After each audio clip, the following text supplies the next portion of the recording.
Welcome to Inside the Honors College, where we believe that wisdom and virtue is found when we learn together. Join us as we take an inside look at a community dedicated to educating the next generation of disciples and scholars. I'm Ellie Overman. And I'm Taina Estevez. And friends, we had such a wonderful speaker with us. He was an alum. It was such a pleasure getting to talk to him. And he just had so many good ideas about how leadership is just connected to the people and the leader, and that being an effective leader means you are an effective or influential person. And, not to spoil anything, but it was just so good. And getting to talk to him was an absolute pleasure. Yeah, I loved getting to hear from Nico. I've never met him before, and I've never heard from an alum. And so it was just such a treat to get to hear from him and to feel connected to him, even though we've never met, because we've both read Aristotle and we've both kind of gone through this program. So he was just such a treat, and I am so excited for you guys to get to listen in. Let's get right into it.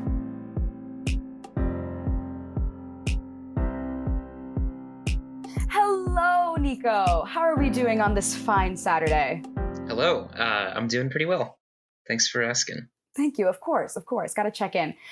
So before we get started off on the great journey that is, your life through the Honors College, I do want to start us off by saying, Nico is a very interesting guy, does a lot of really cool things. But the thing that stuck out to me is that he rock climbs everyone out there who's interested. So Nico, what is your favorite place? Where is your favorite place to rock climb? Do you have a rec center? Do you like going out in nature? In the nature, yes.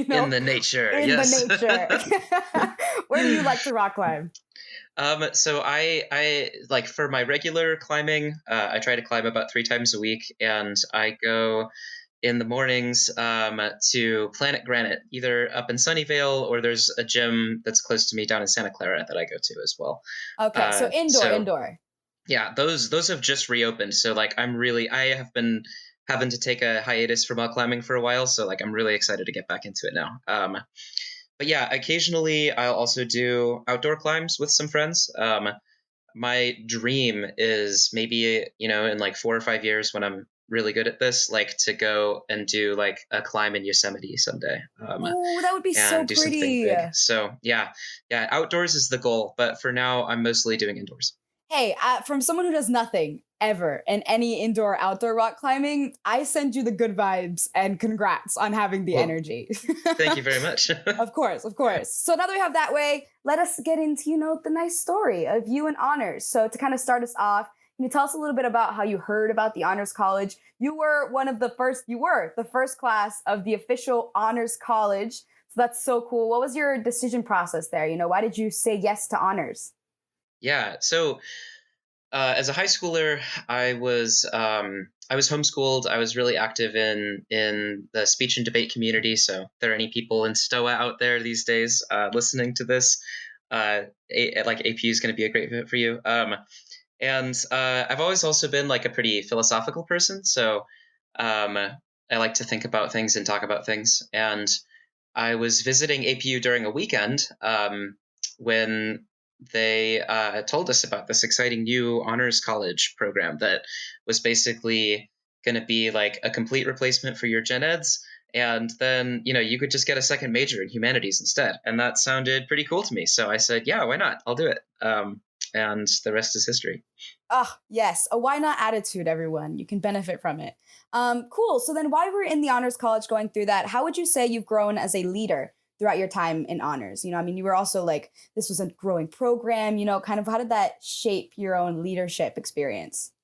Yeah, well, honestly, over the last year in particular, I think I've found myself returning a lot to the fundamental lessons that we were talking about and thinking about during my very first semester of freshman year, during the leadership core semester. And I think in particular, the thing that I've realized, or the thing that honors helped me realize that I found to be really true in everyday life, is that when it comes to leadership, everything is really connected. So and really at the end of the day, that effective leadership spawns out of character and who you are as a person.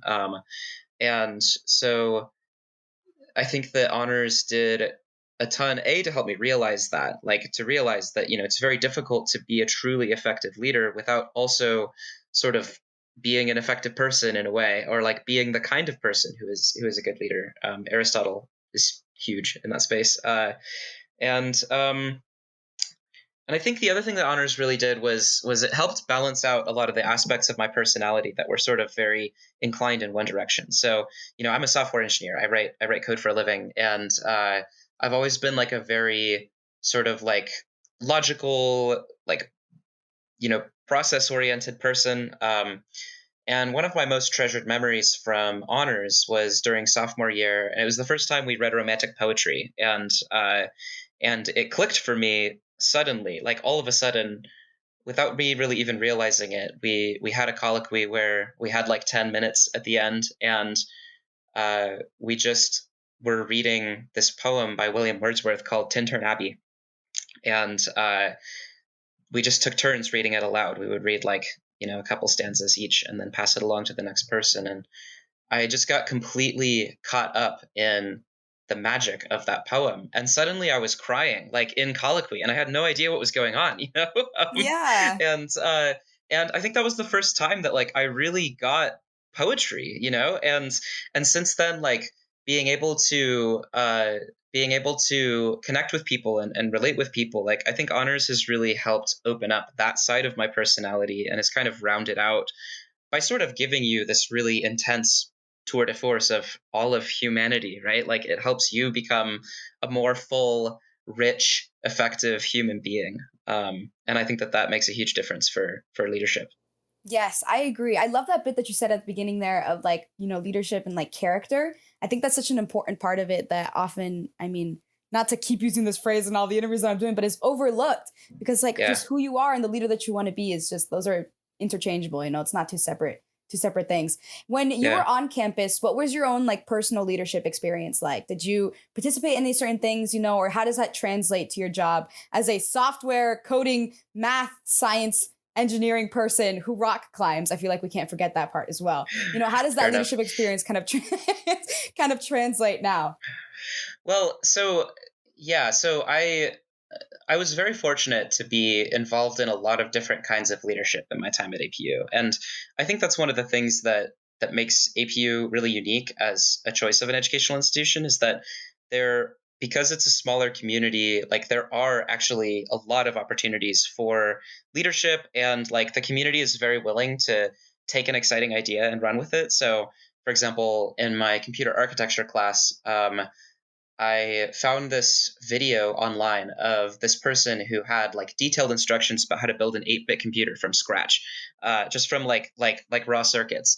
And I thought that sounds really cool. So like I went to my professor and I said, hey, what if like we built this 8-bit computer during our computer architecture class as like part of the class? And he said that would be a really cool idea. And so he gave me the reins on that, and we got like budget to like purchase all of the breadboards and wires and circuitry. And over the course of that semester, I got hands-on experience basically learning how to do something, and then also helping like an entire class of people do it at the same time. And so I think that like that's a great example of a place where APU really excels, which is in like being able to take a cool idea and run with it, and if you have the initiative and you have the desire to do something, I found that pretty much everybody at APU has been really willing to kind of do that with you. And so that I think was a hugely beneficial experience for me as a leader, especially having like the space to fail, right? Like Absolutely. We didn't do everything perfectly in that architecture class, and we got most of the modules working. And there was one module, that we just weren't able to finish up before the end of the class, right? And so being able to experience that and to learn from my mistakes there in an environment where it really doesn't have consequences kind of gave me a lot of great experiences that I think helped prepare me for leadership now, where like it does have consequences. So yeah. That is just so cool to be the person that can casually be like, guys, let's make a computer. Let's just whip that out. Like, and that's just so cool. I love that so much.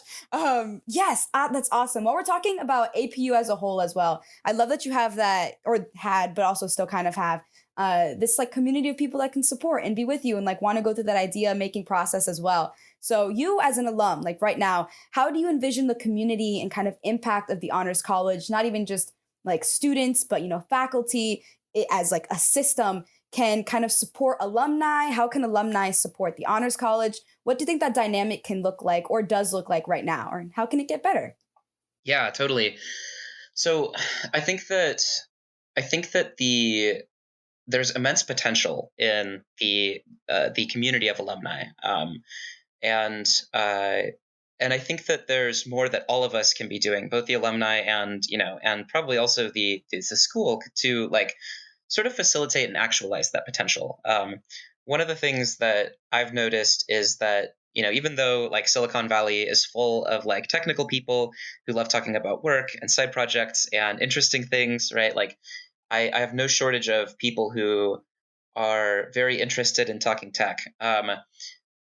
There are a surprisingly few number of people who are really invested in understanding like the ethics of what we're doing, right? And thinking about like what's the right way to move in the future? Like how can we get our eyes off of sort of just plain dollar signs, right? And also focused on like the impact of what we're building on humanity as a whole. And I think that I would really love to have more people in my life to discuss that with, right? Like I have my college roommates that I still keep in fairly close contact with. There are a few people in the honors community that are my close friends that I still stay reached out to and connected with. But I think that honestly, it would be really cool to see sort of an even broader and more distributed, but also like highly connected network of people. And I think that's on everybody. Like it's on each of us as alumni to be reaching out and kind of fostering and sustaining a community like that. And I think I think it's also on the alum for us to sort of show that like that's the kind of thing that that's the kind of thing we are fundamentally interested in, right? And do want to be a part of. And I also think that it would be helpful to have like a trellis on which the vines can grow, I guess, like sort of like events and like a fundamental like framework that can sort of grow and sustain something like that. And so yeah, like my dream, which is probably kind of unrealistic, is just like it would be really cool if there was sort of like open hospitality, like between people in this community, even though we're like very separate from each other physically and career wise and all of that now. It would be really cool if I could like if any of us could just go and like while traveling, oh yeah, there's somebody from honors there, like they could, we can stay in their house, right? Like just something like that would be like a neat thing to see happen if it really happened authentically and organically. Absolutely. So Yes. that's sort of my dream and my vision. Yeah. It's a beautiful dream and a beautiful vision, and I love it. But for the sake of time, I'm just going to kind of try to wrap us up here and close Sounds us good. off on a little bit of a high note. So if we were going to be talking to current students, what is one thing that you would want to tell them maybe about kind of this like network and community that you were talking about wanting to see like you more in like the alum, or like just the leadership growth? What is one thing that you just want to share with any current students that might be listening here? Yeah, well, I think I definitely want to encourage the current students that like APU and the community that you're a part of right now is one that's really ripe with a lot of opportunities.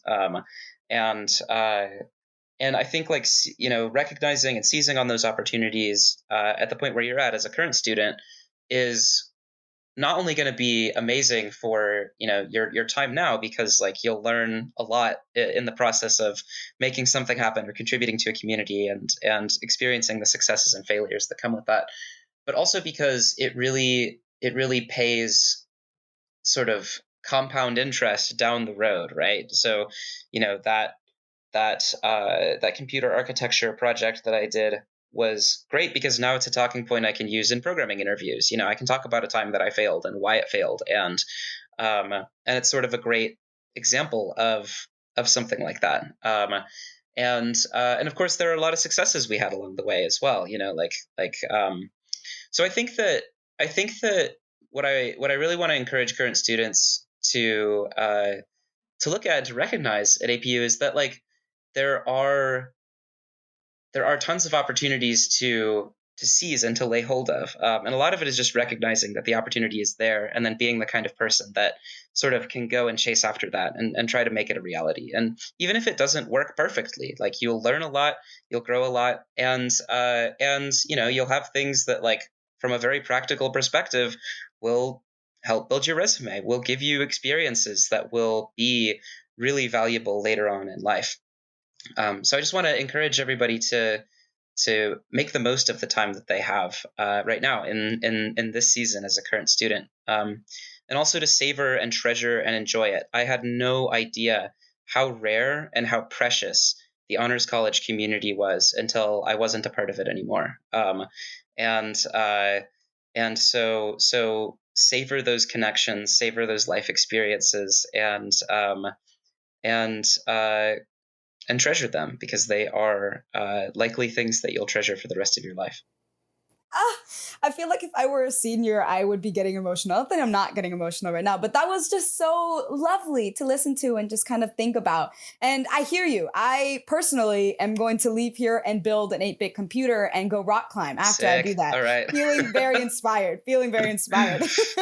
So thank you so much for your insight and being willing to, just be vulnerable and share your story and kind of, partake in this space. Because, I mean, you're not in the Honors College, but the Honors College is always with you forever and out. We get the sentiment. So the Honors College is in me, Exactly. You're tracking. Yeah, I got so you. Thank you so much. I appreciate it. And I'm sure that there are others out there who will also be going out and making computers and rock climbing as well. So you're an inspiration. And thank you. I appreciate it. I hope you had a good time. Yeah, this was awesome. Thank you so much.